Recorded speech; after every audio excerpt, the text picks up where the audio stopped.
berapa banyak interaksi kita dengan Al-Quran, minimal bacaan kita. Ya, kalau kita tidak berbicara berapa kali khatam, minimal berapa halaman kita baca, berapa ayat kita baca, apa tujuan jangka panjang atau target-target kita dengan Al-Quran. Kemudian yang kedua adalah interaksi berupa tilawah, yaitu bagaimana kita mencoba mengimplementasikan nilai-nilai Al-Quran dalam kehidupan dengan mengeluarkan kurikulum Al-Quran sesuai dengan peta atau jalan di hidup kita. Kita kaji ayatnya, kita keluarkan. Kalau kita mau belajar secara tematik, ya sesuai keperluan kita. Anda profesinya apa? Apakah seorang dokter? Maka keluarkan ayat-ayat tentang kedokteran atau kesehatan. Anda misalnya di birokrasi, di diplomasi, keluarkan ayat-ayat terkait dengan bimbingan di birokrasi, diplomasi. Anda pebisnis, keluarkan ayat-ayat yang terkait dengan bimbingan bisnis. Demikian seterusnya. Ya, baik. Atau misalnya kita mencoba untuk menghadirkan ayat-ayat pokok yang terkait dengan aspek kehidupan kita. Baik itu tentang tauhid misalnya, ayat-ayat yang menguatkan keyakinan kita untuk lebih dekat dengan Allah Subhanahu wa taala. Surah-surah pendek yang kita bisa bacakan dalam sholat, kita mulai pahami tafsirnya sehingga merasakan kekhusyuan dalam sholat kita. Dan pada puncaknya adalah kita mencoba menghafalkan Al-Quran ini, dan dengan itu akan ada keberkahan lebih yang Allah tanamkan dalam jiwa kita semampu kita, sampai kita kembali pada Allah Subhanahu wa taala.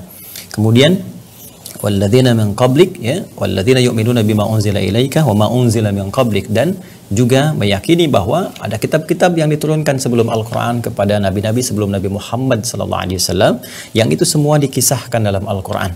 Kita meyakini ini menunjukkan bahwa risalah nabi-nabi yang pernah disampaikan oleh Allah kepada mereka sampai Nabi Muhammad SAW, risalahnya menuju satu Tuhan yang sama, menuju pada satu akidah yang sama yang tidak berubah, yaitu Islam. Jadi akidahnya sama, Islam, dan pokok bermuamalahnya mungkin itu yang berbeda sesuai dengan zamannya, tapi tuntunannya bersumber dari Allah Subhanahu wa taala. Dan ini yang menunjukkan bahwa serta menguatkan Nabi Muhammad SAW membawa risalah pelengkap, penutup yang melengkapi risalah-risalah nabi-nabi sebelumnya yang telah Allah utus sesuai dengan kaumnya masing-masing. Kemudian dengan itu semua mereka mencoba untuk memetakan dan menata aktivitas mereka untuk menyongsong kehidupan akhirat yang lebih kekal. Wabil akhiratihum yuqinun. Dan mereka merasa bahwa dunia ini sementara, kita pasti akan berpulang, dan ditampakkan di hadapan kita sekarang hampir setiap waktu, setiap saat. Ya, kita mendengar, kita melihat, kita bahkan menyaksikan ada orang-orang yang ditampilkan di hadapan kita, diperdengarkan di telinga kita kembali kepada Allah Subhanahu wa taala. Lewat pengeras di masjid, ambulan yang terdengar, berita yang kita lihat, kita tonton, kita saksikan, betapa, mohon maaf, bukan sekedar angka-angka statistik kematian, tapi pengingat yang lebih kuat kepada diri kita bahwa boleh jadi kita pun akan kembali dalam waktu yang dekat, ataupun boleh jadi dalam waktu yang Allah tentukan tentunya, dan kita harus mempersiapkannya. Karena itulah teman-teman sekalian, orang-orang ini yang bisa meningkatkan kesolehan mereka kepada Allah, menjaga diri mereka supaya berinteraksi dengan baik, meyakini bahwa kehidupan dunia sementara, suatu saat akan berpulang. Orang-orang ini pasti akan dibimbing, kata Allah, oleh Allah Subhanahu wa taala, sehingga hidupnya cenderung lebih bahagia, lebih terukur, lebih jelas visi kehidupannya, dan sukses dalam mengemban amanah hidup sampai kembali kepada Allah Subhanahu wa taala. Golongan kedua, golongan orang-orang yang ingkar, mengingkari ini semua. Dia tidak yakin dengan Allah, dia tidak beriman, ya, memilih jalan hidup yang berbeda, tidak mau sholat, tidak juga masuk dalam konteks berinfak, tidak berinteraksi dengan Al-Quran, bahkan ada yang tidak meyakini dengan akhirat, hanya berkeyakinan bahwa kehidupan ini yang sekarang yang sedang dijalani, ya besok lusa itu sesuatu yang belum pasti dalam keyakinan mereka. Maka itu pilihan, dan pada akhirnya semua akan mempertanggungjawabkan apa yang ia yakini dan apa yang telah ia lakukan. Ya, karena itulah saking sayangnya Allah tetap diberikan petunjuk, hidayah, bahkan burhan, pembuktian yang nyata. Ada yang diperdengarkan lewat telinga, kesaksian, kemudian kadang-kadang datang lewat mimpi, kadang datang lewat fenomena alam, untuk memberikan petunjuk kepada kita semua bahwa keyakinan itu keliru. Cara pandang itu salah, tidak tepat. Apa belum cukup ditunjukkan kepada Anda kisah tentang Fir'aun yang bahkan Anda sendiri meyakininya? Kisahnya sangat viral, dibuktikan secara ilmiah, Anda meyakini itu, ya, bahkan Allah jelaskan bagaimana sikapnya, dan Anda memahami itu. Ditenggelamkan seperti apa, ditampakkan bagaimana. Nah, kalau dengan seperti itu belum punya keyakinan juga, maka tunjukkan dengan cara apa lagi Allah mesti meyakinkan Anda untuk kembali kepada jalan yang benar. Yang golongan ketiga, ada orang-orang munafik, di lisannya mengatakan beriman, tapi perilakunya tidak mencerminkan itu semua, jauh dari tuntunan. mengatakan dirinya muslim, di KTP-nya adalah seorang muslim, tapi lisannya justru mencela keyakinannya sebagai seorang muslim, menjauh dari Al-Quran, membantah isi-isi Al-Quran, menyalahi petunjuk Al-Quran, mengingkari hadis-hadis Nabi SAW. Perilakunya menunjukkan sebuah kecenderungan yang bergeser atau paradoks dengan keyakinan yang dibangun. Nah, sampai detik ini berada di golongan mana kita semua? Dari semua itu, sampai dengan ayat ke-20, Allah menunjukkan 3 klasifikasi ini. 1-5 golongan pertama, kemudian 6-7 golongan kedua, dan 8-20 menunjuk pada golongan yang ketiga. Kita mesti lihat, kita mesti jaga, berusaha untuk menjadi golongan yang pertama sesuai kemampuan kita, istiqomah di situ sampai kita wafat. Wala tamutunna illa wa antum muslimun. Jangan sampai kita wafat kecuali dalam keadaan tunduk patuh.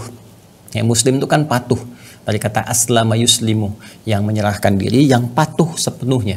Jadi ketika kita mengungkapkan asyhadu an la ilaha illallah wa asyhadu anna muhammadar rasulullah, itu kita mengatakan komitmen patuh.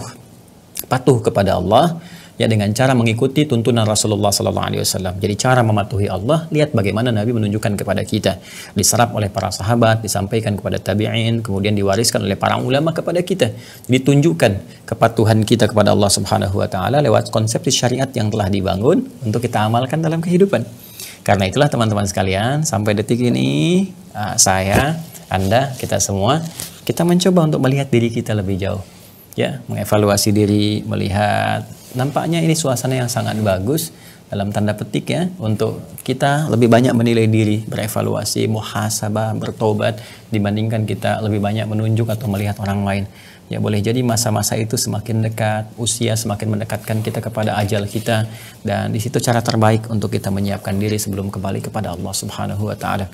Ya, hati-hati, banyak sekali setiap masa godaannya semakin kuat. Ya, bila tidak mengajak seseorang menjadi munafik dengan penyakit nifak, ya, boleh jadi nggak suka dengan agama, kok tiba-tiba mencela agama sendiri, gitu kan, dan sebagainya. Atau boleh jadi ingkar, mengingkari baik dengan cara yang halus ataupun dengan cara yang frontal. Dan alangkah baiknya kita saling mendoakan dibandingkan dengan saling mencela, saling memprovokasi atau menghadirkan perselisihan. Kita saling mendoakan kepada kebaikan sehingga jalan hidup kita lebih tertata dengan baik.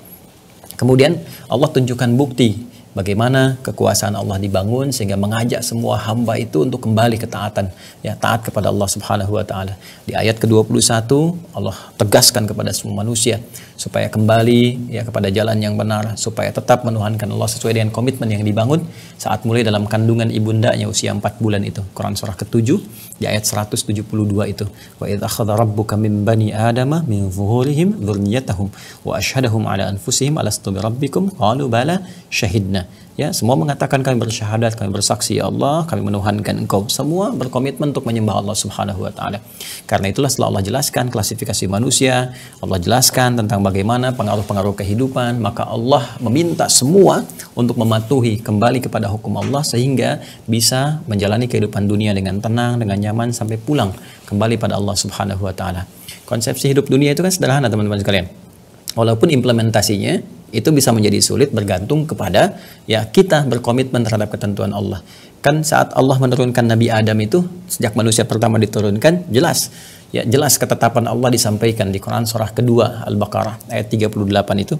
Qulna ihbitu minha jami'a fa imma ya'tiyannakum minni huda faman tabi'a hudaya fala khaufun 'alaihim wa lahum yahzanun.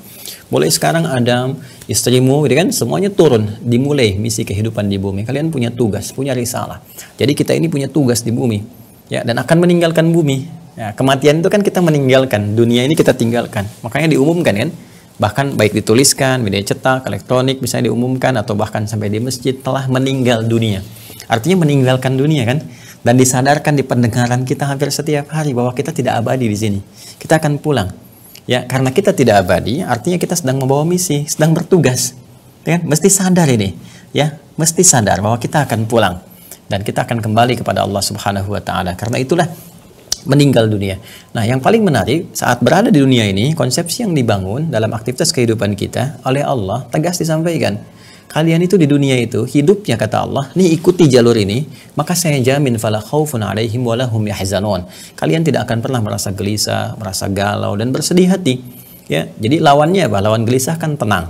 Ya kan? Lawan sedih kan senang. Jadi sebetulnya konsepsi kehidupan dunia itu menyenangkan dan menenangkan.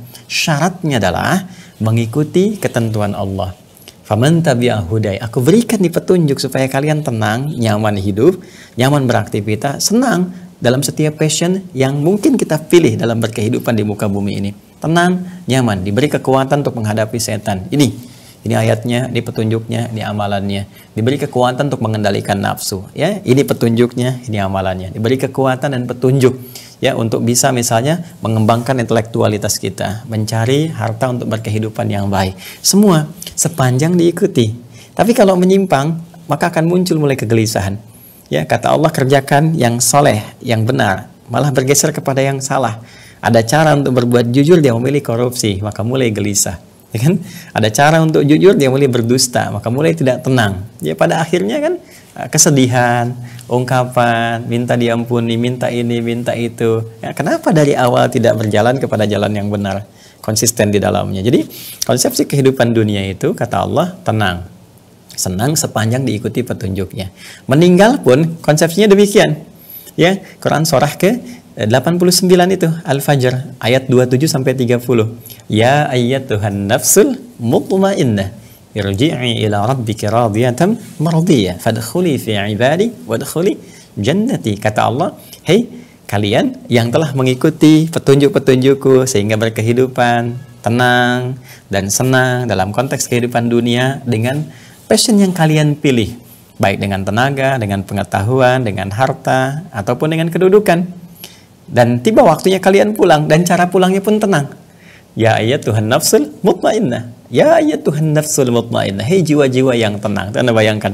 Jadi hidupnya tenang, pulangnya tenang. Dan ditempatkan di tempat yang tenang, Darussalam. Tempat kedamaian, tempat ketenangan, tempat kenyamanan ketika kembali kepada Allah Subhanahu wa taala. Dan kalimatnya pun kalimat sambutan salam, salamun alaikum. Ya, kalian yang pernah tenang, yang pernah damai, pernah tentram, pernah tunduk patuh pada ketentuan Allah, sekarang tiba saatnya untuk menikmati semua hasil dari kerja keras yang telah kalian lakukan saat berkehidupan membawa misi di muka bumi itu. Nah, tapi semua ini hanya bisa diraih dengan kepatuhan, ketundukan kepada perintah Allah. Nah, kepatuhan, ketundukan pada perintah Allah, ketentuan Allah, ini yang secara singkat disebut dengan ibadah namanya. Ya, disebut dengan apa? Ibadah. Ibadah itu adalah implementasi dari komitmen yang kita bangun untuk mematuhi segala ketentuan Allah Subhanahu wa taala. Ya, setelah kita menuhankan Allah dan menepikan selainnya. Baik, karena itulah kemudian turun Quran surah ke-51 ayat 56 untuk menegaskan ini. Wa ma khalaqtul jinna wal insa illa liya'budun. Tidaklah aku ciptakan jin dan manusia kecuali semua tujuan berkehidupannya itu untuk beribadah kepada Allah, tunduk mematuhi hukum-hukum Allah Subhanahu wa taala. Ya, karena itulah ini ada rahasia besar di sini. Ya, ketika Allah menekankan nilai ibadah ini, sesungguhnya feedbacknya itu kepada kita. Kembali kepada kita semua. Allah nggak butuh dengan sujud kita, rukuk kita, ya, puasa kita, atau bahkan misalnya zakat kita. Bukan, itu kembali kepada kita semuanya. Jadi apa yang kita lakukan, yaitu untuk mendapatkan kasih Allah, yang dengan kasih itu teman-teman sekalian, semuanya kembali kepada kita. Ya, saking rahmannya Allah tuh dibalikin lagi ke kita. Ya, salat itu untuk apa? Tanha 'anil fahsya'i wal munkar, supaya kita jadi baik. Jadi kitanya yang dengan salat dilatih jadi baik. Ya, pandangan jadi baik, tertunduk, dilatih dengan ruku dan sujud, pikiran jadi baik, kita jadi sehat, organ tubuhnya bagus kembali, dan lebih daripada itu perilaku kita berubah. Ya, lebih daripada itu keberkahan kita dapatkan. Ya, harta juga demikian seterusnya. Karena itulah kemudian di ayat 21 Allah menyeru kita semua, ya, dengan satu huruf yang mencakup semua makna dalam panggilan, huruf ya itu. Ya ayyuhan nas, wahai semua manusia tanpa kecuali. Apa yang dilakukan? Ya, apa yang kemudian harus direspon? Apa jenis panggilan ini? Ya, kata Allah, ya ayyuhan nas su'budu. Kan? Arahnya apa? Hei semua manusia, aku khitab kalian semua, aku sampaikan kepada kalian tanpa kecuali, oh budu, ayo kembali ibadah. Ya, kembali mematuhi ketentuan yang telah dibangun dalam komitmen kita dengan Allah. Baik, kembali kepada ranah ibadah. Jadi ketika Allah meminta kita ibadah, sebetulnya untuk kita. Ya, artinya Allah ingin menyadarkan kita, hei ayo, kalian sedang gelisah, kembali tenang lagi. Kalian yang sedang sedih, kembali senang lagi. Ayo, kok rasanya kok banyak beban gitu kan? Padahal aku sudah angkat bebanmu. Aku sudah berikan jalan. Kenapa kalian gak ikuti jalannya? Ya, aku perintahkan sholat dan aku perdengarkan sebelum kalian sholat supaya kalian yakin lewat azan itu. hayya 'alas shalah, ayo salat. Ketika kalian bertanya untuk apa ya Allah, hayya 'alal falah, untukmu. Supaya engkau bahagia, supaya engkau senang, supaya engkau tenang, supaya engkau berhasil, falah. Hayya 'alal falah. Ini aneh, Anda yang adzan, Anda yang perdengarkan ke orang, Anda yang gelisah. Karena itu penting kita untuk pelajari kembali semua konsepsi syariat ini, makanya ngaji itu penting. Ya, supaya melahirkan kehusyuan. Khusyuk ini memberikan pemahaman yang utuh pada diri kita sehingga mampu memahami hikmah di balik semua tuntunan ibadah. Jadi kita mengerti, oh rupanya ketika kita diminta sholat ini feedbacknya untuk kita, untuk supaya bahagia, supaya tenang, damai, tentram. Jadi kalau orang mengerti sholat itu memberikan ketenangan, kedamaian, kesuksesan, boleh jadi sehari-harinya akan menunggu saja kapan sholat lagi, kapan sholat lagi, kapan sholat lagi, ya kan? Ya Anda kan kalau merasakan tenang, nikmat, ya nggak jauh-jauh ngaji saja kan. Kalau misalnya isinya bagus, materinya memberikan sebuah pencerahan yang enak, Anda terima dengan nyaman, tak terasa kan 1 jam kayaknya baru 20 menit, 10 menit, terus Anda berkata kapan ngaji lagi, ya kan? Nah, sekarang dengan manusia saja Anda bisa mendapatkan hal-hal yang tadi Anda rasakan. Kenapa dengan Allah yang menciptakan manusia kerinduan itu menjadi berkurang? Seharusnya meningkat. Makanya orang-orang dulu itu yang sukses. Ya, saya gambarkan bagaimana seorang Utsman bin Affan radhiyallahu taala anhu, Abdurrahman bin Auf radhiyallahu taala anhu, Tamim ad-Dari radhiyallahu taala anhu. Itu kan sukses-sukses. Hartanya banyak, melimpah, triliunan lah kalau kita konversikan ke ukuran sekarang gitu kan. Tapi kebahagiaan mereka itu bukan saat mendapatkan peningkatan omset atau asetnya, tapi saat mampu mereka bercengkrama untuk ibadah kepada Allah. Ya, makanya tiap malam tuh nggak pernah tinggal tahajud karena menikmati itu, dan mereka merasakan bagaimana hasil dari ibadah itu melahirkan apa yang Allah janjikan untuk mereka.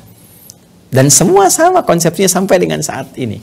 Artinya boleh jadi bukan hartanya yang sulit, bukan ilmunya yang tidak mudah didapat, cuman kitanya yang kurang dekat dengan Allah, kita yang kurang meningkatkan ibadah.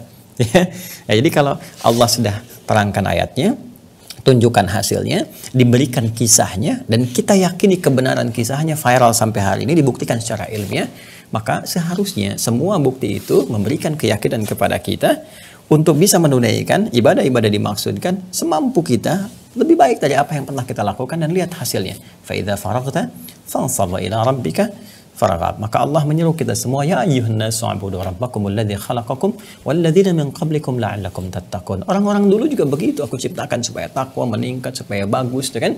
Nah, supaya dengan itu semua kalian merasakan kenikmatan dan kedekatan dengan Allah Subhanahu wa taala. Ya Allah telah memberikan semua kebutuhan kita, kenyamanan kita, allazi ja'ala lakumul arda firasya was samaa'a binaa'a, bahkan menjadikan bumi yang kita nikmati saat ini, ya kita bisa tenang, nyaman, tidur enak. Siapa yang menciptakan semua? Kalau digoyang dikit aja gunung batu kan udah resah tuh. Siapa yang menstabilkan itu? Ya, langit tuh nggak ada tiangnya, siapa yang menstabilkan itu semua? Baik ya, yang menumbuhkan dari tumbuhan yang ada di bumi, kita bisa berkreasi, kita bisa manfaatkan, kita bisa ya mengonsumsi dan sebagainya. Siapa yang bisa menghadirkan itu semua? Ya karena itu kemudian Allah mengajak kita, ya menyadarkan kita semua untuk kembali kepada tuntunan kehidupan yang telah Allah tetapkan, dan tuntunannya sangat spesifik.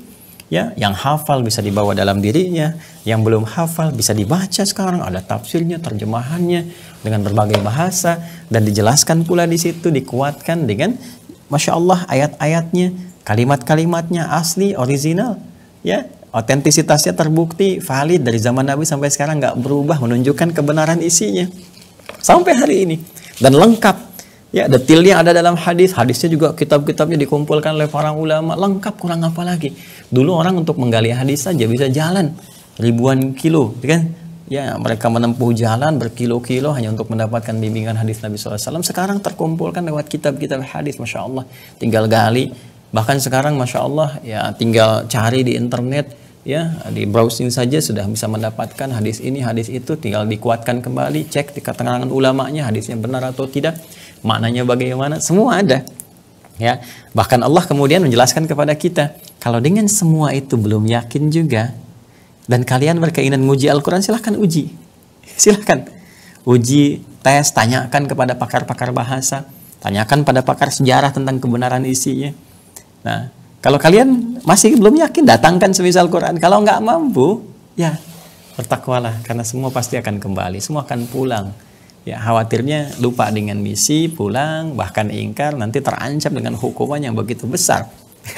Dan ketika kita memiliki kesadaran untuk kembali kepada nilai-nilai tadi, hukum-hukum tadi, maka baru sadar saja Allah kemudian berikan kabar gembira. Wabasyiril ladzina amanu, di ayat 25 yang telah kita tuntaskan pertemuan kemarin. Wabasyiril ladzina amanu wa amilus salihat. Maka berikan kabar gembira pada orang-orang yang sadar. Oh iya, saya salah nih. Selama ini saya bergeser dari ketentuan Allah. Selama ini saya berada di rel yang tidak tepat. Saya pengen kembali. Saya pengen tata lagi. Saya pengen persiapkan diri saya lebih baik daripada sebelumnya. Itu langsung dapat kabar gembira dari Allah. Ya. Nah, ini tandanya ada keimanan yang di-charge, dikembalikan kepada jalan yang benar. Tinggal nanti keimanan itu dipupuk supaya tumbuh baik, berbunga, bunganya bagus, harum semerbak, yang dengan itu sampai kapanpun saatnya dia tiba untuk dipetik dalam keadaan yang terbaik. Nah, ini yang telah kita sampaikan sebagai intisari ya, atau sinopsisnya dari jumpa kita di awal di surah Al-Baqarah sampai dengan ayat pembuka ayat 25 di pertemuan kemarin. Sekarang kita lanjutkan pada bagian yang penting setelah sebelumnya kita mencoba untuk menilai diri kita di mana posisi kita sampai dengan malam Jumat ini. Baik teman-teman sekalian.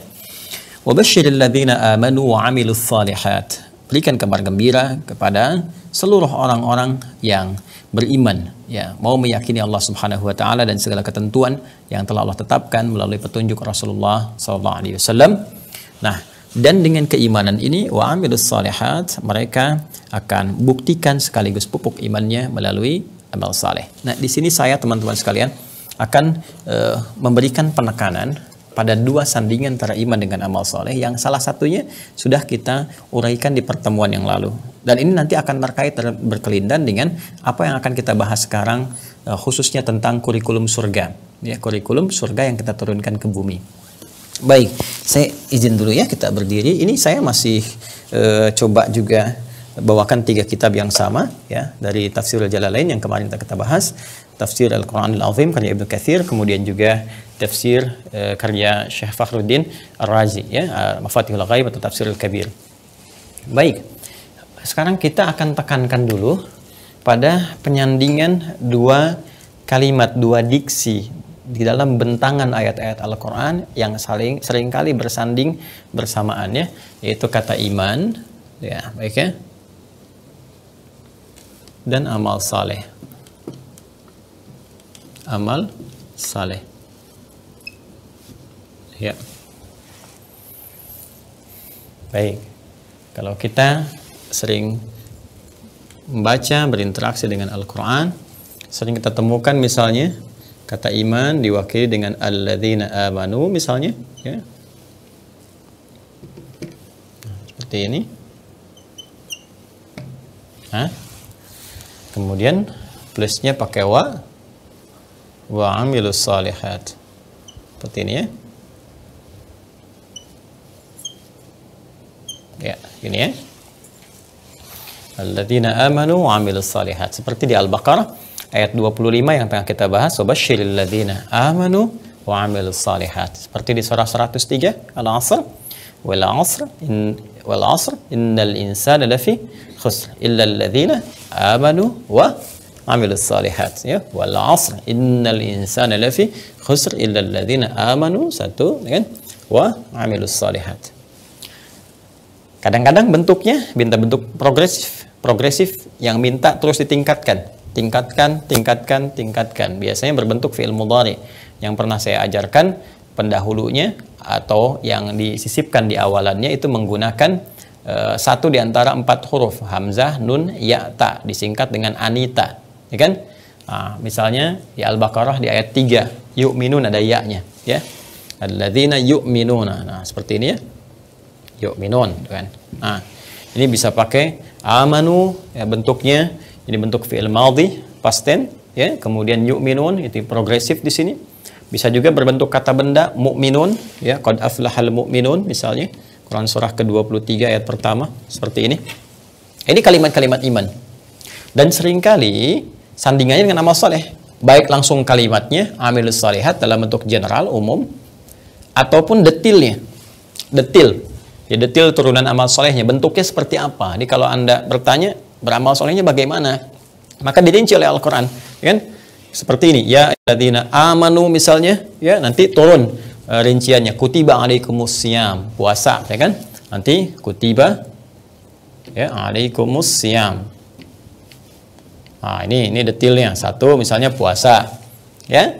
Nah, bisa jadi misalnya yu'minun juga sama. Alladzina yu'minuna bil ghaib wa yuqimunas shalah, ya kan? Shalah. Wa mimma razaqnahum yunfiqun, ya, dan seterusnya. Qad aflahal mu'minun alladzina hum fi salatihim khashi'un, ya kan? Fi salatihim khashi'un. Demikian seterusnya. Nah, jadi biasanya setelah ada kata iman itu seringkali diiringi dengan amal saleh. Baik itu bentuk general umumnya atau detailnya yang meminta kita untuk bisa merinci detail ini dan berusaha semampu kita meningkatkan amal itu untuk kita tunaikan dalam kehidupan. Nah, di pertemuan yang lalu saya menegaskan satu di antara dua fungsi penyandingan ini. Jadi ketika ini disandingkan, pada umumnya ingin menekankan dua hal yang sangat utama, ya. Yang pertama adalah tentang pembuktian iman. Pembuktian iman. Ya. Jadi, ketika seseorang mengatakan saya beriman, saya yakin tanpa ragu kepada Allah Subhanahu wa taala, kepada setiap ketentuannya yang dibawa ditunjukkan oleh Rasulullah Muhammad SAW. Saya katakan asyhadu an la ilaha illallah wa asyhadu anna Muhammadan Rasulullah. Baik, buktinya apa? Kan? Buktinya apa? Maka pembuktian keimanan itu akan ditunjukkan oleh amal soleh. Ini pembuktiannya. Jadi kalau ada orang-orang yang mengatakan dirinya beriman, maka ciri imannya itu bisa dilihat dalam pembuktiannya bagaimana dia beramal saleh. Ya, baik itu terlihat dari amalan ritual, ya, ataupun amalan sosial yang nampak melalui perilaku dia, ya, dalam berkehidupan. Bisa terlihat. Ya, sekarang kita cek misalnya bagaimana Allah meminta kita membuktikan keimanan yang kita telah kokohkan, komitmenkan dalam diri kita. Ketika kita mengatakan saya beriman, maka Allah uji. Lihat, orang beriman itu alladzina yu'minuna bil ghaib wa yuqimunas shalah. Dia buktikan imannya lewat salat. Coba cek salatnya. Ya, benar enggak? Ya, makanya di surat An-Nisa kan Allah tegaskan, innas salata kanat 'alal mu'minina kitaban mawqutah. Jelas ya? Quran surah keempat An-Nisa ayat 103 itu.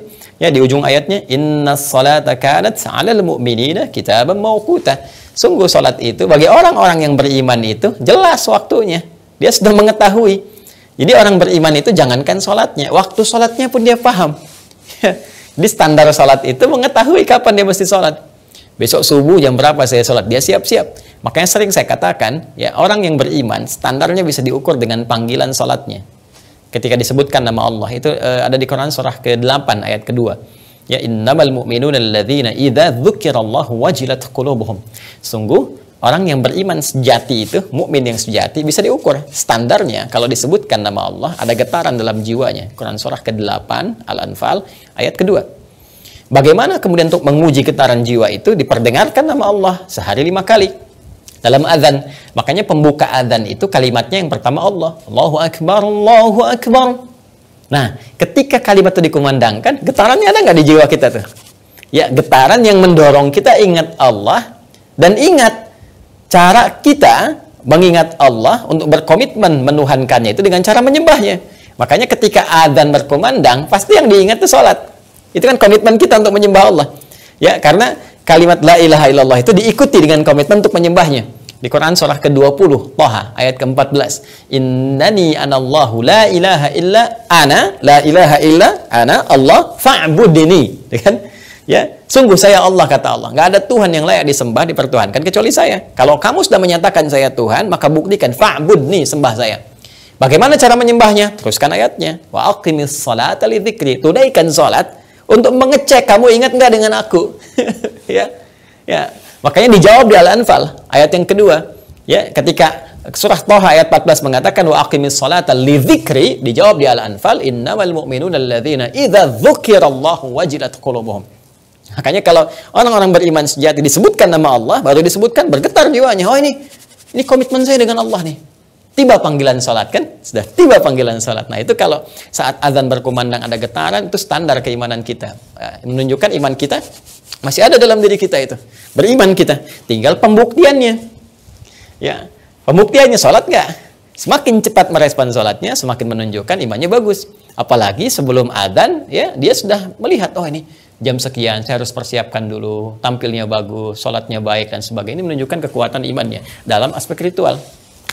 Ya, dalam aspek sosial sampai berperilaku kita dari individual sampai bersosial itu juga ada ayat-ayatnya. Dijelaskan bagaimana bersikap dengan lisan, bersikap dengan mata, bersikap dengan seluruh anggota tubuh kita. Disebutkan kalimat iman sebelum fungsi anggota tubuhnya berperilaku. Ya, contoh yang paling populer yang sering saya berikan contohnya misalnya tentang mata misalnya. Ya. Di Quran surah ke-24 An-Nur dari ayat 30 untuk laki-laki sampai 31. Lisan misalnya, ya kan? Di Quran surah ke-49 misalnya Al-Hujurat di ayat 11 sampai dengan ayat 12, demikian seterusnya. Ya, yang ini qul lil mu'minina yaghuddu min absarihim. Katakan pada orang-orang beriman, imannya dulu. Baru nanti amal soleh dari matanya. Yaghuddu min absarihim. Matanya harus melihat yang baik. Ketika yang dilihat tidak baik, palingkan. Nah, jadi iman itu akan mendorong pemiliknya berperilaku baik. Jadi mustahil korupsi itu karena melihat yang nggak baik aja udah dipalingkan, ya. Oh, mungkin Ustadz matanya berpaling tapi tangannya begini, tidak, karena ada ayat tangan juga yang memberikan sinyal kepada tangan untuk berperilaku baik. Ada ayat lisan juga dibuka dengan kalimat iman loh, ya ayyuhalladzina amanu la yaskhar qaumin qaum la yaghtab ba'dukum ba'd. Hei orang-orang beriman, iman dulu tuh, la yaskhar qaumin qaum, jangan saling mencela, ya, jangan bikin hoax, jangan bergosip dan sebagainya. Ini teman-teman sekalian, jadi ini pembuktian iman. Maka saya sering katakan cukup manusia beriman dengan benar, pasti jadi orang baik, damai, tentram. Ya, ini bagian pertama. Dan ini kemarin sudah saya detilkan kan. Nah yang kedua, ini yang ingin saya tegaskan di pertemuan kita saat ini. Penyandingan iman dengan amal soleh, teman-teman sekalian. Kenapa seringkali amal soleh disertakan lewat iman? Selain menjadi pembuktian iman, dia juga bisa menjadi penguat iman. Standar penguatan iman atau parameter ya, kekuatan iman. Jadi kalau yang pertama pembuktian, yang kedua ini menunjuk kepada kekuatan iman seseorang. Jadi kalau Anda sering ukur tensi kan, di tensi itu lemah ya, apakah sedang tinggi tekanannya atau lemah atau stabil kan? Ya, cek rendah nih. Cek nih tinggi nih. Cek normal nih, standar gitu kan. Nah, iman juga begitu, bukan cuma fisiknya. Jadi anatomi tubuh manusia itu kan ada 3. Ya, kalau di kedokteran kan yang dilihat pada umumnya hanya fisiknya saja kan, anatomi tubuh itu. Tapi sebagai manusia, sering katakan anatomi manusia itu 3 unsur. Fisiknya, jasmaninya, akalnya, kan, pikirannya, kemudian rohnya. Untuk jasmani, ya sudah ada ukurannya. Standar kesehatan, medis, alatnya sekarang sudah banyak, sudah canggih. Ada yang di handphone, ya, jari kita begini aja udah dilihat, detak jantungnya, apanya, macam-macamnya. Ada yang lewat jam, macam-macam. Akal kita sekarang sudah banyak ujian. Ya, tingkat menguji IQ, ini, itu, dan sebagainya. Sekarang untuk menguji spiritualitas kita bagaimana? Hah? Menguji apakah imannya itu sehat atau tidak? Menguji spiritualnya itu sedang sehat atau tidak? Hati-hati. Karena itu sumber kehidupan. Ya, ini kan menarik nih. Yang rangka fisik aja Anda begitu peduli. Kenapa sumber hidupnya tidak dilihat dengan baik? Tidak dirawat dengan baik? Coba cek. Ini fisik berdarah nih, tergores, wah, sampai Anda tutup luka ini sebagainya. Tapi sumber hidup kita, yang di situ sebetulnya kita berkehidupan dan akan memberikan sinyal, bimbingan kepada tubuh, bahkan akal untuk mengambil tindakan dan bersikap, itu kalau nggak dirawat itu yang bahaya. Saya tanya pada Anda, ya, kalau ada orang iri itu di tubuh, bagian luar, di fisik, di akal, atau di hati, di sumber spiritual. Ya? Saya belum pernah dengar tuh dia matanya kena penyakit iri. Telinganya kena dengki. Ya kan? Itu kakinya tuh kena penyakit ria. Tidak. Pasti semua dari sumber dari sini kan? Dari hati kan? Ya, di hati ini yang kemudian memberikan sinyal kalau sakit tuh diberi sinyal kepada pikiran untuk mengolah sehingga tampil dengan ria, ya kan? Ya, diberikan sinyal kemudian ya kepada lisan, dengan iri hati itu keluar gosip, keluar macam-macam, kata-kata kotor dan sebagainya. Pikiran jadi kalut, jadi nggak tidur, nggak enak, makan nggak nyaman, padahal menunya sudah bagus luar biasa. Di mana sumbernya? Nih. Jadi imun spiritual kita yang bernama iman. Ketika imannya kurang imun, itu yang berbahaya dibandingkan dengan kelemahan fisik. Ya, dan banyak sekarang orang-orang melemah imunnya itu karena imannya yang lemah. Ya, terkena misalnya gejala COVID, ya, padahal OTG gitu kan, tanpa gejala yang juga fisiknya masih kuat. Hanya reseptor virusnya bisa nempel di hidung sehingga terbaca oleh alat swab ataupun apa. Ya, kadar Allah misalnya positif, langsung yang terbayang, ini bagaimana nih, isolasi nih, ini bisa meninggal, bisa ini, bisa itu. Lemah. Ketika lemah imannya itu, keyakinannya itu, maka melemahlah kemudian keadaan tubuhnya. Mulai lemah, pikiran mulai nggak enak, mulai nggak bisa makan. Justru itu yang menyebabkan fisiknya semakin melemah. Itu yang berbahaya. Ya, karena itulah penting kemudian kita harus menguatkan kembali iman kita. Dan ini sangat membantu. Nanti saya punya ada satu sedikit riset yang kemarin juga saya coba sampaikan ke Gubernur Jawa Barat ya, Pak RK, itu sempat saya sampaikan juga ketika melihat ada data statistik yang cukup bagus di Jawa Barat, ya, peningkatan kesembuhan dari kasus COVID dibandingkan dengan wilayah-wilayah di Indonesia pada umumnya, peningkatannya cukup pesat ya. Dan salah satu yang bertanya kepada kami, ada dari sudut pandang spiritual, saya sampaikan data statistik bahwa pada umumnya di Jawa Barat terjadi peningkatan semangat untuk meningkatkan sisi spiritual. Bisa ditunjukkan bagaimana umat Islam pada khususnya yang meningkat, mendekat kepada ibadahnya, rajin menyimak taklimnya, kemudian kepada Al-Quran pendekatannya meningkat, dengan interaksi dan sebagainya. Dan ternyata dari data-data itu sangat sesuai dengan apa yang terjadi di lapangan. Jadi ini dampaknya banyak sekali ya kalau kita mau kembangkan lebih luas lagi. Saya kembali ke sini supaya kita agak lebih fokus dulu. Nah, cara meningkatkan kekuatan iman itu teman-teman sekalian, maka parameternya diukurnya kembali ke pasangan. Ini yang nggak bisa dipisahkan. Ke amal soleh, nggak ada yang lain. Amal soleh. Ya. Apa amal solehnya? Keluarkan detailnya tadi di Quran. Tingkatkan lagi. Coba kalau nggak percaya silahkan mulai ya. Ya, silahkan mulai. Misalnya dengan yang paling standar dulu meningkatkan sholat. Yang amalan ini nih kan dibagi dua, ritual dulu. Ya. Amalan yang paling standar itu sholat, yang paling pokok, tidak membutuhkan biaya, kan? Kemudian juga semua kemampuan kita diberikan keluangan oleh Allah ke lapangan, nggak bisa berdiri, kita bisa duduk, nggak bisa duduk, bisa sambil berbaring, diberikan ke lapangan yang sangat nyaman. Berbeda dengan zakat kan, yang ada nisabnya, ada haulnya, haji yang menggabungkan antara harta dengan fisik dan kondisi keadaan juga situasinya, gitu kan? Nah, sholat, masya Allah, sangat lapang. Jadi cek di standar yang ini. Kalau kita ingin meningkatkan iman kita sehingga menguatkan imun kita, dari situ akan keluar nanti derivasi kata iman dari akarnya yang paling awal yang saya terangkan di pertemuan yang lalu, yaitu al-amnu, aman, tenang. Jadi orang beriman itu teman-teman, ketika imannya benar, imannya meningkat, maka yang pertama Allah berikan pada dirinya ketenangan. Ya, ketenangan. Ada perasaan tenang, nyaman, enak, damai gitu keadaan hati itu dalam segala suasana. Makanya Masya Allah riwayat yang sampai kepada kita ajaban ya li amril mu'min. Masya Allah sangat mengagumkan perkara orang beriman itu. Sangat mengagumkan. Ya, apabila dia mendapatkan kesuksesan dia bersyukur. Apabila dia merasakan suasana duka dia pun bersabar. Jadi nggak ada bedanya antara suka dengan duka. Ya, jadi yang terlihat tuh yang dirasakan suasananya aja. Tidak sama, tapi cara menyikapinya karena diberikan tuntunan, jadi rasanya serupa. Sama-sama ujian, sama-sama peningkatan kualitas, dan disikapi dengan cara yang bijak sehingga berhasil di situ. Ya, ketika suka dia bersyukur, ketika duka dia bersabar, dan itu yang punya, alhamdulillah cuma di Islam. Nggak percaya silahkan cek, di mana Anda temukan konsep sabar dan syukur. Ya, cek di kitab sucinya masing-masing, silahkan dilihat. Ya, tunjukkan gitu, sabar dan syukur di mana ditemukannya, perpaduan itu. Ya, cuma di Quran. Ya, kalau orang menjelaskan ceramah, tausiah atau pengembangan dalam konsepsi apapun bisa, tapi di mana sumber utamanya? Di Quran. Silakan cek. Syukur ditemukan, sabar ditemukan. Ya, la in syakartum la azidannakum. Quran surah ke-14 ayat 7 itu kan yang konsepnya tentang syukur.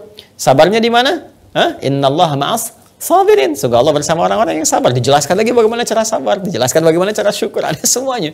Ya. Jadi teman-teman sekalian, ini ketenangan diberikan. Kata iman itu, al-iman seperti ini, ya. Al-iman. Itu kan akarnya seperti saya terangkan di pertemuan lalu, akar paling utamanya dari kata al-amnu.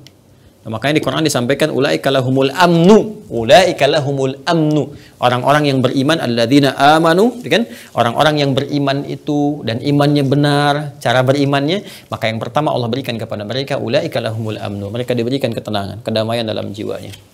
Nah, karena itu, ketika Anda mencoba meningkatkan amal soleh supaya bisa menguatkan iman kita, ya, dengan ambil contoh di aspek ritual salat misalnya. Salat, ya. Begitu Anda kerjakan sholat dengan benar, dengan cara mengingat Allah, ingat rumus sholat kan, kita jadikan semua aktivitas sholat kita untuk mengingat Allah. Itu nanti yang menghadirkan kekhusyuan. Makanya bahasa Qur'annya di Quran surah ke-20 Taha, ayat ke-14, wa aqimis salata lidzikri, lidzikri, ya, lidzikri, untuk mengingat Allah. Zikir kepada Allah Subhanahu wa taala. Jadi semua apa yang kita kerjakan, lakukan, bacakan dalam sholat itu arahkan sepenuhnya, ya. Sepenuhnya arahkan untuk mengingat Allah Subhanahu wa taala. Begitu kita baca, kita sadari bacaan kita maknanya, kembalikan, ingat kepada Allah. Nah, itu kalau Anda kerjakan dengan benar, zikrun, ya, sholat ini untuk mengingat Allah secara benar, Allah berikan ketenangan. Makanya orang sholat yang benar sholatnya beda. Ya, itu yang dikuatkan, ditegaskan di Quran surah ke-13 ayat ke-28. Ala bidzikrillahi tatma'innul qulub. Ya, yakinkan pada dirimu, pada jiwamu, jika zikirmu benar kepada Allah Subhanahu wa taala, maka dampaknya kepada hati itu akan tenang. Tuh. Ya, ayat Quran tuh indah kalau kita ngajinya itu. Ya, Masya Allah.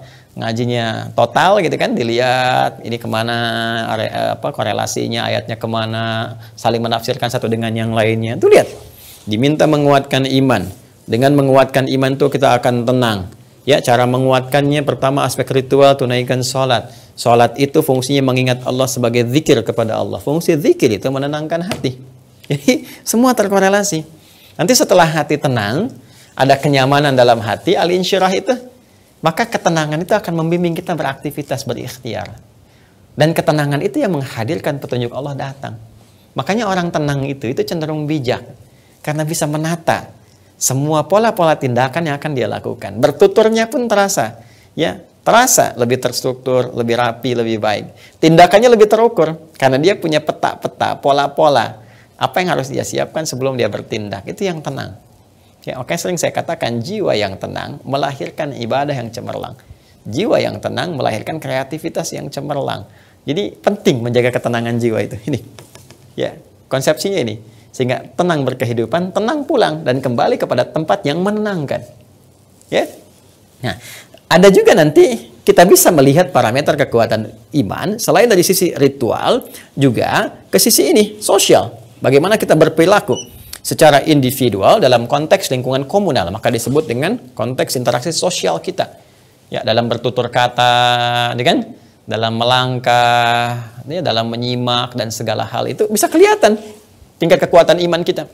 Tadi terkorelasi antara ritual dengan sosial ini terkorelasi. Ya, seperti tadi kita kerjakan sholat. Ya, dalam konteks ibadah ritual. Apa kaitan sholat ini dalam konsepsi hubungan ibadah sosial kita? Maka dijelaskan di Quran surah ke-29 ayat ke-45. Ya, utlu ma uhya ilaika minal kitab wa aqimis shalah. Salat. Apa dampaknya kepada kegiatan sosial? Innas salata tanha 'anil fahsya wal munkar. Ya, baca, pahami apa yang diwahyukan kepada Rasulullah SAW. Ya, kemudian setelah bacaan itu diketahui, bimbingan diketahui, tunaikan salat. Dan salat itu diantara manfaatnya tanha 'anil fahsya wal munkar. Mengajak engkau, membimbing engkau menjadi orang baik, orang soleh. Ini amalnya soleh, pasti orangnya soleh. Bukan pada namanya ya, walaupun nama Anda Muhammad Iman Amal Soleh misalnya. Tapi kalau ini tidak dilakukan konsepsinya nggak dapat juga. Ya, nggak dapat juga. Ya, tapi kalau Anda punya nama misalnya Muhammad Joni Cepi Suneo misalnya kan, ya tapi tindakannya bagus. Ya, sholatnya bagus, ritualnya bagus, latihannya bagus. Ya, insya Allah akan muncul. Ya, tanha 'anil fahsyai wal munkar, menjadi orang baik, dan ciri kebaikan itu terbebas dari dua sumber keburukan. Kan lawan baik itu buruk ya. Kalau kita bisa menepikan buruknya, baik yang muncul kan? Ya, dan buruk itu sumbernya cuma dua kalau bukan fahsya, mungkar. Seperti yang sering saya sampaikan. Fahsya dorongan dari syahwat, pornografi, porno aksi, zina, prostitusi dan sebagainya, turunannya itu fahsya, LGBT ya dan seterusnya. Kemudian mungkar, keburukan yang diingkari oleh hati kita, ya bentuknya ya bisa lewat lisan, kata-kata yang kotor, mohon maaf sekali ya, dari tangan ada yang mencuri, korupsi, merampok, membunuh dan sebagainya, bikin hoax, itu mungkar. Ya, maka kalau kita kaitkan dengan ini, orang-orang yang imannya kuat bisa dilihat juga dari sisi perilakunya dalam bersosial. Misal lewat lisannya, tadi kembali ke Quran surah ke-49 ayat 11, ya ayyuhalladzina amanu la yaskhar qaumin qaum, tidak saling mencela. Ya ayyuhalladzina amanu, hai orang-orang beriman, la yaghtab ba'dukum ba'dha, itu kan? Jangan saling bergosip, jangan bikin hoax dan sebagainya, tidak mencuri dan seterusnya. Pokoknya jadi orang baik lah. Nah, jadi fungsi penyandingan para iman dengan amal soleh itu bukan sekedar menghadirkan sebuah kata, sebuah kalimat, sebuah jaminan, tapi juga implementasi dari komitmen yang kita bangun. Setelah kita beriman, maka buktikan keimanan kita dengan menunaikan amal soleh, baik secara ritual ataupun dampak ibadah ritual kepada aspek kegiatan sosial kita. Pun demikian, penting bagi kita untuk bisa mengukur kekuatan iman kita setiap waktu. Karena ini yang menentukan bagaimana kita bersikap, baik hubungan kita dengan Allah ataupun secara sosial dengan makhluk. Maka disinilah kemudian kita berlatih dengan amal soleh. Jadi, satu, pembuktian iman. Kedua adalah ukuran penguat iman. Dan yang paling menarik, teman-teman sekalian, ternyata iman dan amal soleh ini, kalau benar kita buktikan, benar kita tingkatkan dan kuat dia, maka ini pun ternyata jaminan kesuksesan bagi setiap hamba. Jaminan kesuksesan. Ini sudah ya, kalau yang kira-kira belum dirangkum, nanti bisa review ya, kembali ke keterangan sebelumnya. Jadi ini saya hapus dulu, boleh ya? Nah, ini sementara kita sedang menata tempat dulu, disesuaikan supaya lebih mudah, kurang lebih ada 3 pekan disesuaikan. Jadi nanti kalau sudah cukup baik, kita kembali kepada alat sentuh yang kemarin ya, supaya lebih memudahkan dan teman-teman bisa download langsung. Jadi saya hapus dulu ini, bismillah. Baik. Nah inilah ya, itu tinta itu seperti dosa. Jadi kalau dosanya terlalu banyak, terlalu lekat, nah ini ngapusnya pun harus ekstra. Tobatnya mesti ekstra gitu ya, mesti menguatkan niat kita dulu ya, kemudian memberikan tekanan yang kuat pada jiwa kita, pada fisik kita untuk menghapuskan dosa-dosa yang pernah kita lakukan dengan cara beribadah dan tobat kepada Allah. Persis seperti menghapus. Masya Allah, nulis sendiri, nerangkan sendiri, ngapus sendiri ya, Masya Allah, yang penting berkah. Anda itu tinggal nonton saja, tinggal nyimak saja ya. Kalau dengan semua itu belum semangat ngamalkan, ya tunjukkan pada saya dengan cara apa lagi saya mesti berbagi dengan kita semua. Minimal doakan ya, mudah-mudahan saya juga konsisten, dibebaskan dari sifat-sifat buruk, sifat ria, sifat sum'ah, sifat-sifat tidak ikhlas, dan semoga Allah mengampuni dosa kami dan mudah-mudahan Allah berikan keadaan yang baik untuk kita semua, insyaallah. Mohon maafkan saya kalau kurang berkenan ya. Kadang-kadang bercanda itu penting, tapi pada tempat yang baik ya. Ada 150 canda Nabi Shallallahu Alaihi Wasallam yang kada dihimpun ya oleh sementara ulama. Satu waktu kita nanti akan bisa belajar dari itu semua. Baik, ternyata ini penyandingan dua kata ini, iman dan amal soleh, selain menjadi pembuktian iman, fungsi amal solehnya, kemudian parameter kekuatan iman bagi amal solehnya, penyandingan kedua ini juga lebih daripada itu memberikan jaminan kesuksesan, Masya Allah, dan ini yang dahsyat nih, kebahagiaan bagi setiap hamba. Jadi ternyata iman dan amal soleh itu konsepsinya yang paling utama, manfaat yang paling besar dari itu semua adalah Allah menjamin dengan itu semua. Setiap orang kalau benar imannya, benar dia beramal soleh, dan istiqamah di situ, lurus itu kan, benar dia lakukan, itu dijamin oleh Allah di 3 dimensi kehidupan, di dunianya, di alam kuburnya, sampai di akhiratnya, diberikan kesuksesan dan kebahagiaan. Jadi kuncinya, kalau pengen sukses, pengen bahagia, yang real, yang sejati, bukan yang semu, bukan yang fata morgana, yang betul-betul kita rasakan kenikmatannya. Dan kebahagiaan hakiki itu kan ketika ada kenyamanan dalam jiwa, ketenangan, damai, itu kan yang sesungguhnya, kebahagiaan sesungguhnya. Ya Anda banyak uang kalau gelisah kan gak enak, ya kan? Makanya seringkali saya tanyakan pada sebagian orang, Anda pilih mana coba ya? Kaya tapi gelisah, atau miskin tapi tenang? Dan tidak ada pilihan ketiga, gak usah maksa. Kaya tapi gelisah, atau miskin tapi tenang? Ya, pada akhirnya ketenangan itu yang menentukan kan? Tidak ingin dipisahkan. Ya, kaya tapi kekayaan itu tidak menenangkan. Banyak orang berlari dan tidak sedikit yang mengakhiri dirinya karena tidak tahu jalan. Ya, waliyadzubillah. Ya kan? Banyak orang-orang stres ya bukan karena tidak punya apa-apa, ada juga yang kelebihan sesuatu dan membuat dia tidak tenang. Ya, saya juga kadang-kadang suka merenung ya, apa yang mau diinginkan orang-orang? Sudah kaya, sudah kedudukan tinggi, masih korupsi juga. Ya, masih ada yang menipu juga. Ya, apa? Saya kadang-kadang kasihan juga ya. Apa tiap hari yang difikirkan itu? Ya, dari bangun tidur sampai tidur lagi. Jangan-jangan dalam tidur pun masih ngonsep juga gitu. Lalu bagaimana menikmati hidupnya? Tapi tidak semuanya. Banyak juga orang-orang yang mendapatkan ketenangan, kenyamanan dalam kehidupannya. Ya, tapi yang hakiki kan tidak. 3 kan? Yang hakiki itu 3. Ya, mungkin dunia merasakan kayak enak, tapi alam kubur belum tentu. Ya, akhirat belum tentu. Baik ya? Nah, ini yang paling real itu dunia, alam kubur sampai dengan ke akhirat. Jadi tenang dunia hidup. Ya, fala khaufun 'alaihim wa lahum yahzanun. Mau meninggal juga enak ya, ayat Tuhan nafsul mutmainnah. Ketika pulang pun assalamun alaikum. Ya, bima sabartum, selamat. Anda telah bekerja dengan baik, sabar, dan silahkan nikmati tempat ketenangan dan kedamaian yang telah disiapkan. Nah, teman-teman sekalian, jaminan ini langsung ditegaskan oleh Allah dengan huruf taukid, huruf penguat. Ya, kalau di awal kata, baik di Al-Quran, ataupun di hadis, ataupun dengan standar pembicaraan kita, itu menggunakan kalimatnya inna. Tapi kalau ada di tengah-tengah dan menyambung pada sebelumnya, maka harakatnya dari kasrah pindah ke fathah, jadi anna. Jelas ya? Nah, jadi misalnya inna, gini ya, tidak ada anna. Itu dua-duanya punya fungsi yang sama, huruf taukid. Ya, taukid. Inna dan anna. Harfu nasbin wa taukidin tansibul isma wa tarfa'ul khabara mabniyun 'alal fathi la mahalla lahu minal i'rabi. Nah, itu di ilmu i'rabnya, ya. Inna atau anna, sekali lagi, harfu nasbin wa taukidin tansibul isma wa tarfa'ul khabara mabniyun 'alal fathi la mahalla lahu minal i'rabi. Ya. Jadi inna itu dan anna, inna dan anna, kan?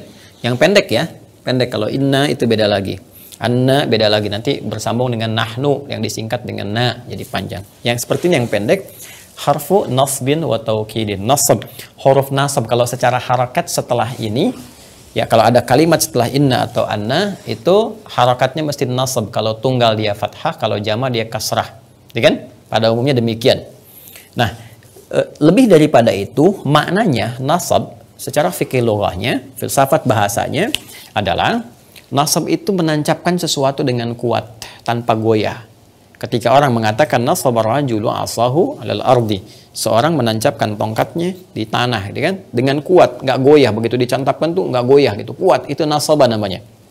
Nasab, ya. Jadi kalau ada satu kalimat dibuka dengan inna, diawali dengan inna atau anna, teman-teman sekalian, maka informasi akan disampaikan dari pembukaan dengan huruf ini adalah informasi yang dimintakan kepada penerimanya atau mukhatab, ya, untuk bisa menancapkan pada dirinya dengan kuat tanpa goyah. Kalau bahasa kita, yakin tanpa goyah. Ya, jadi kalau ada informasi disampaikan di Al-Quran dengan inna atau anna, itu artinya tancapkan informasi itu dalam hatimu dengan kuat. Jangan goyah.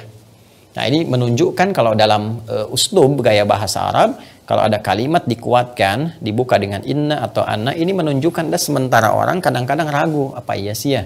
Benar nggak ya gitu kan? Mungkin nggak ya? Nah, itu dibuka dengan kata itu untuk menguatkan pada diri kita, hei, tidak ada celah untuk ragu. Tidak ada celah untuk menyoal. Tancapkan sepanjang kamu iman. Iman itu yakin tanpa ragu. Maka tancapkan dengan kuat informasi ini, jangan pernah ragu. Kemudian wa taukidin, kuatkan. Ya, setelah ditancapkan, kuatkan. Jangan pernah ada satu pun celah dibuka bagi setan untuk bisa menggoyahkan itu. Sehingga ketika kita goyah, keluar kita dari relnya. Ya, rumah itu kan kalau nggak kokoh pondasinya, nggak menancap dengan kuat, digoyang dikit kan hancur. Ya kan? Rel kereta itu kalau nggak bagus, nggak kokoh, nggak kuat, kemudian ada tekanan angin, ya berapa knot itu datang itu, tiba-tiba bisa goyah, bisa bahaya. Ya. Kapal itu kalau nggak kuat ditempa ombak itu bisa oleng, jatuh, bahaya. Maka keimanan kita tancapkan dengan kuat. Sebelum informasi ini kita dapatkan, kita terima, kata Allah, tancapkan dulu dan kuatkan. Jangan buka celah-celah untuk setan mempengaruhi, sehingga kamu bergeser dari kesuksesan ini, dari kebahagiaan yang sejati. Ditampakkan fata morgana, geser tuh tiba-tiba. Begitu geser, salah arah. Dan kadang-kadang jalannya berliku, sehingga untuk kembalinya pun tidak mudah. Jelas ya?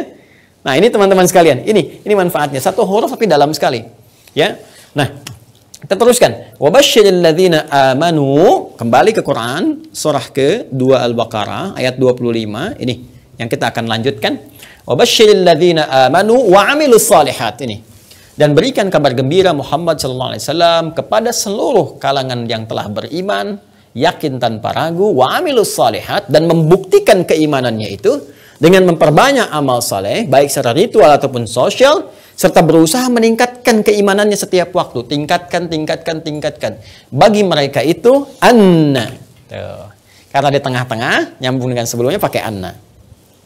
Kan? Baik. Anna lahum jannatin tajri min tahtihal anhar. Masya Allah. Ya? Anna lahum. Ya. Sampaikan pada mereka, tancapkan keyakinan dalam jiwa mereka yang paling dalam. Jangan pernah goyah, jangan buka celah untuk bisikan setan yang menghadirkan keraguan dalam diri kita. Lahum, aku siapkan untuk mereka, kata Allah. Pakai la. Ya. Anna lahum jannatin tajri min tahtihal anhar. Nah, ini fungsi nasabnya.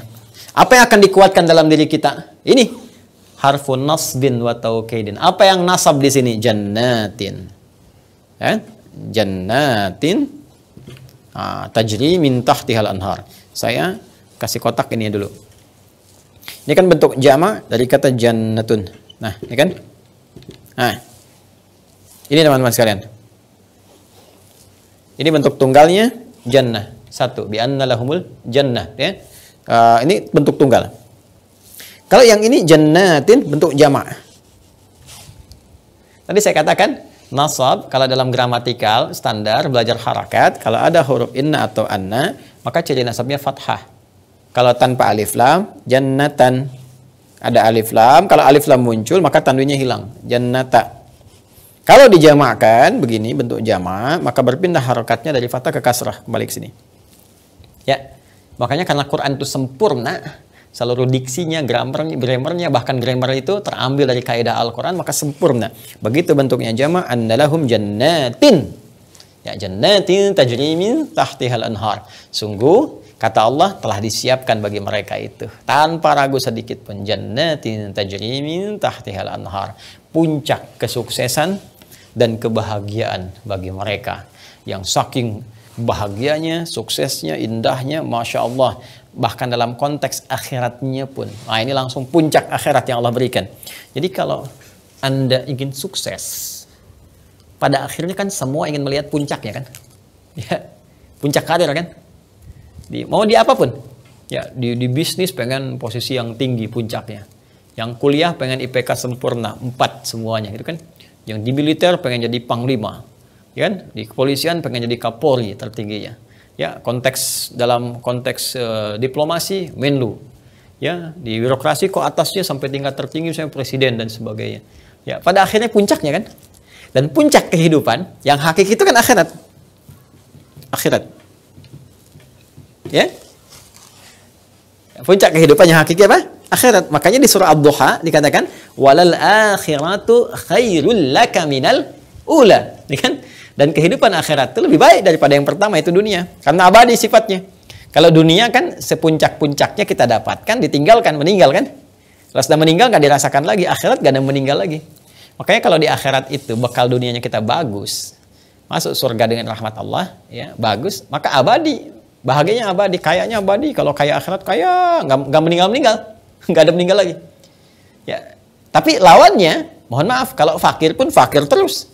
Dan fakir itu nggak ada meninggal lagi. Ini kalau dihukum di neraka ya kufur misalnya kan, masuk neraka, waliyadzubillah. Ya udah di situ aja, nggak keluar-keluar. Nggak ada meninggal lagi, kalau disiksa sampai gimana ya? Ya hancur dihidupkan lagi, hancur dihidupkan lagi. Kullama nazat juluduhum badalnahum juludan ghairaha liyadzuqul adzab, di Quran surah keempat ayat 56. Ya innal ladzina kafaru bi ayatina sawfa nuslihim nara kullama nadijat juluduhum badalnahum juludan ghairaha liyadzuqul adzab. Orang-orang yang selalu ingkar pada ketentuan Allah, diajak kembali nggak mau, balik marah, mencela, menyoal, macam-macam, sampai dia meninggal dalam keadaan kufur, maka dia nggak punya bekal. Yang ada hanya rekaman-rekaman keburukannya. Ya sama, di dunia kan begitu, kalau nggak punya bekal baik, ada rekaman-rekaman keburukan, jadi proses kan untuk membersihkan keburukannya itu. Masuk lapas dulu misalnya, ya kan? Ya kalau di akhirat kan pengadilan akhirat adil semuanya. Di dunianya kan bisa macam-macam, bisa terjadi. Bisa yang baik jadi salah, yang salah benar salah, atau yang salah jadi benar, macam-macam. Di akhirat gak bisa begitu, CCTV-nya lebih kuat. Ya makanya ketika masuk pengadilan akhirat, yang baik pasti bukti kebaikannya lengkap, yang jelek akan lengkap. Nah kalau jelek selamanya, dan nggak bisa keluar lagi di situ terus panjang kufur kalau nggak ada iman dalam dirinya. Ya setelah dibakar, dihanguskan, tumbuhkan kulit baru supaya terasa lagi dan seterusnya. Nah, saya mau kembali ke sini teman-teman sekalian. Karena kehidupan hakiki itu akhirat, maka Allah hadirkan yang paling utama di sini akhirat dulu sebelum dunia. Ya. Nah, ini menunjukkan bahwa Al-Qur'an itu wahyu. Kalau Al-Qur'an itu buatan manusia, rekayasa manusia, pasti dunianya dulu yang ditampilkan. Karena jangkauan pemikiran manusia itu cuma sampai dunia. Ya, jadi kalau ada tuduhan Muhammad SAW itu bukan nabi, bukan rasul, ya hanya merekayasa kitab aja diajarkan pada orang-orang. Kalau seperti itu, pasti jangkauan pemikiran Nabi sebagai manusia akan tertuang di Al-Quran dan cara pandangnya kemanusiaan yang dekat aja. Gak bisa membayangkan kehidupan akhirat gimana. Tapi ini bisa berada di luar jangkauan manusia, di luar imajinasi manusia. Ya. Anda bisa bayangkan, gimana Nabi bisa menguraikan tentang kehidupan akhirat, kehidupan setelah kematian, meninggal aja belum, ya kan? Ya, menyampaikan bahwa Romawi akan ditaklukkan, setelah itu akan menang lagi, belum kejadiannya terjadi, ya kan? Gimana bisa menyampaikan itu dan terjadi setelah itu? Luar biasa gitu. Ya, menyampaikan kisah ini, kisah itu, berita tentang perkembangan janin di dalam rahim. Ya, bagaimana bisa dihadirkan semua itu? Nah, maka kembali ke sini konsepsinya, ketika Allah ingin memuliakan semua hamba dengan puncak kesuksesan dan kebahagiaan, maka Allah dahulukan kehidupan abadi yaitu akhirat. Ja'annalahum jannatin tajri min tahtihal anhar. Maka kami siapkan bagi mereka beragam surga. Karena bentuknya jamak, ya kita jamakkan beragam. Beragam. Ya. Hasil kesuksesan dan kebahagiaan mereka. Nah, di sini kata jannah ini ya untuk mendapatkan padanan yang bisa kita kuatkan pada jiwa kita, maka digambarkan, diterjemahkan ya kepada kita dengan nama surga. Surga, beragam surga, aneka surga. Ya. Yang bisa ditinggali sesuai dengan, nah kembali ke sini amal solehnya. Masya Allah. Jannatin tajri min tahtihal anhar. Yang mala ainun ra'at wala udhunun sami'at wala khatara ala qalbi bashar. Karena ini akhirat, bukan konteks dunia, maka tempat ini nggak pernah dilihat manusia sebelumnya dalam konteks kita, kehidupan kita sekarang. Ya, kemudian wala udhunun sami'at, dan apapun yang diceritakan kepada kita oleh manusia, ya bukan digambarkan oleh Allah kepada kita oleh manusia, nggak seperti itu gambarannya, ya kan? Ya, kemudian wala khatara ala qalbi bashar, dan nggak seperti lamunan kita ngelamun, nggak, lebih daripada itu, lebih dahsyat. Ya, lebih daripada itu. Allah sampaikan di dalam Al-Quran gambaran-gambarannya, tapi nggak bisa kita lamunkan karena nggak sesuai dengan lamunan kita. Ya, jadi ayat-ayat itu hanya bisa dirasakan, ya, keagungannya, kebenarannya, keindahannya nanti saat memasukinya. Dan Allah infokan kepada kita, infokan. Oh, ada bidadari, ada begini untuk laki-laki, ada bidadari untuk perempuan, ada pangeran-pangeran surga, mereka seperti mutiara gini-gini. Kalau kita gambarkan itu imajinasi kita.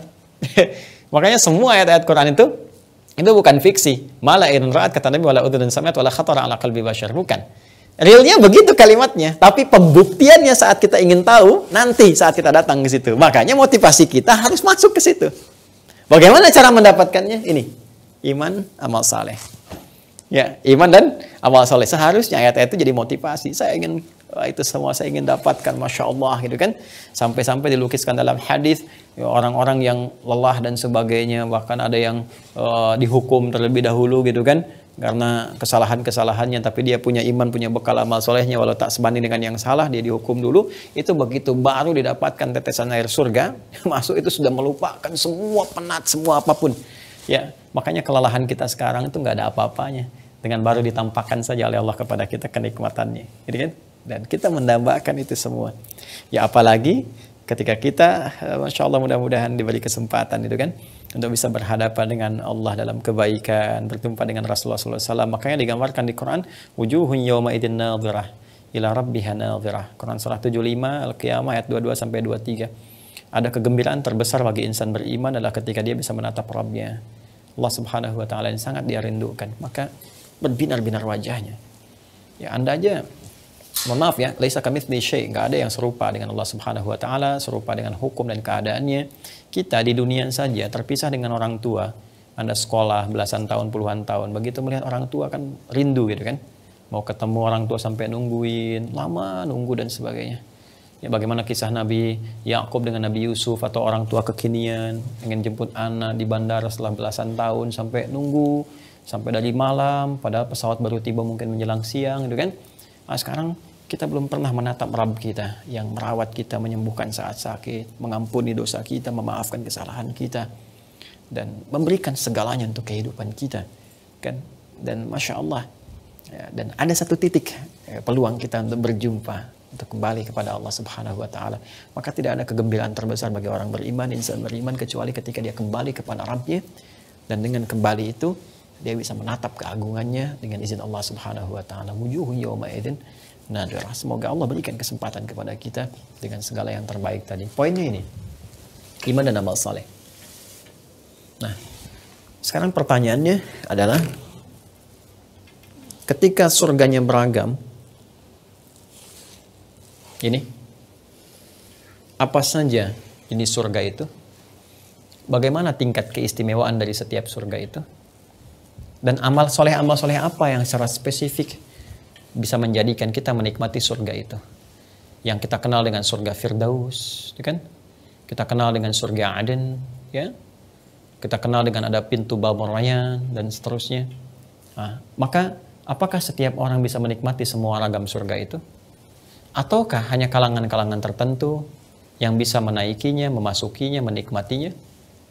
Juga bagaimana turunan konsepsi keduniaan dalam konteks iman dan amal soleh yang membimbing kita mendapatkan kesuksesan dunia sebelum kita menuju akhirat. Ya, karena ada orang sukses dunia, nestapa akhirat, ada orang sukses akhirat, tapi juga kurang dunia. Tapi Al-Quran memberi gambaran kepada kita, menginginkan semua orang Islam sukses dunia dan akhirat. Bagaimana kesuksesan akhirat ini dibangun? Seperti apa konteks kehidupan dunia yang kita dapatkan dari konsepsi iman dan amal soleh itu? Nah, insya Allah itu yang coba kita akan teruskan di pertemuan berikutnya. Ya, nanti pertemuan itulah yang menghadirkan kurikulum kepada kita. Yang nanti dengan kurikulum ini, insya Allah teman-teman sekalian, kita akan coba jadikan sebagai peta kehidupan, jalan hidup. Ya, jalan hidup kita untuk memperbaiki yang kurang-kurang. Jadi kalau kadang-kadang kita merenung begini ya, kita belajar tuh sampai puluhan tahun gitu, pada apa yang belum tentu kita butuhkan. Kenapa kita tidak mempelajari dengan baik apa yang kita sangat perlukan dan kita kerjakan setiap hari? Saya coba cek, saya, Anda, kita semua belajar dari kecil kan, belajar A, belajar B, belajar C, belajar D dan sebagainya. Saya ingin tanyakan, dari semua pelajaran itu jadi kebutuhan harian kita nggak? Kan? Jadi semua itu mungkin ada yang kita dapatkan, kan? Beberapa bagian yang mungkin duniawi, materi dan sebagainya. Tapi poin terbesarnya, apakah semua yang kita lakukan itu menopang kebutuhan harian kita yang kita perlukan dan menjadi bekal terbaik sampai kita meninggal, sampai pulang kepada Allah? Nah, nampaknya kita penting renungkan kembali, apa sih yang kita butuhkan? Dari dunia ini mau jadi apa sih? Passionnya apa yang mau dipilih? Kenapa kita nggak konsentrasi saja ke titik itu? Satu titik itu. Ya. Kemudian yang paling menarik, jadikan titik ini sebagai bekal kita untuk kembali juga kepada Allah. Apakah memilih dengan pengetahuan? Ya, apakah memilih dengan harta benda? Apakah memilih dengan kedudukan atau dengan tenaga? Dari situ kita jadikan pula sebagai bekal kebaikan untuk pulang. Nah, yang paling menarik, ada hal-hal yang kita butuhkan setiap hari yang kita lakukan. Supaya tenang tadi kita sholat. Kenapa nggak pernah belajar dalam tanda petik ya, secara serius tentang sholat? Tentang manfaat sholat, tentang hikmah sholat, tentang makna-makna gerakan dan bacaan sholat. Jangan-jangan selama ini kita sholat, mungkin didapatkan ada bagian dari gerakan atau bacaan itu yang tidak kita pahami. Ya, pahala kita dapat dengan sholat itu insya Allah, ikhlas dapat pahala, khusyuk dapat pahala. Tapi manfaat dari situ untuk kehusyuan, ketentraman, ya, dan kebaikan perilaku kita, rasa-rasanya nggak akan maksimal kalau kita nggak ngerti apa yang kita bacakan, apa yang kita pahami. Bahkan terjadi anomali. Saya seringkali merasa bersedih gitu ya, ketika orang-orang berbuat tindakan kriminal atau hal-hal yang tak pantas gitu, mudah dia lakukan. Ketika itu pula kemudian mudah mengenakan, ya mohon maaf, ornamen-ornamen keagamaan. Saya katakan ornamen itu, saya tidak katakan syariat ya, karena digunakan pada tempat yang tidak pantas. Mohon maaf, ada perempuan ya saat di sidang atau saat ini menggunakan kerudung gitu kan, sehingga mengesankan loh ini loh. Mohon maaf, kadang orang melihatnya, bukan orang sebetulnya, media yang mengesankan kerudung itu menjadi tidak baik akhirnya. Setelah itu divonis lepas lagi kerudungnya, ya kan? Ada yang laki-laki juga demikian di sidang sampai bawa tasbih, pakai peci, lepas itu kembali kehidupan lagi seperti biasanya gitu. Ini perangkat apa yang ditampilkan itu? Ya, tapi juga kita bersyukur tidak sedikit orang-orang mendapatkan hidayah, mendapatkan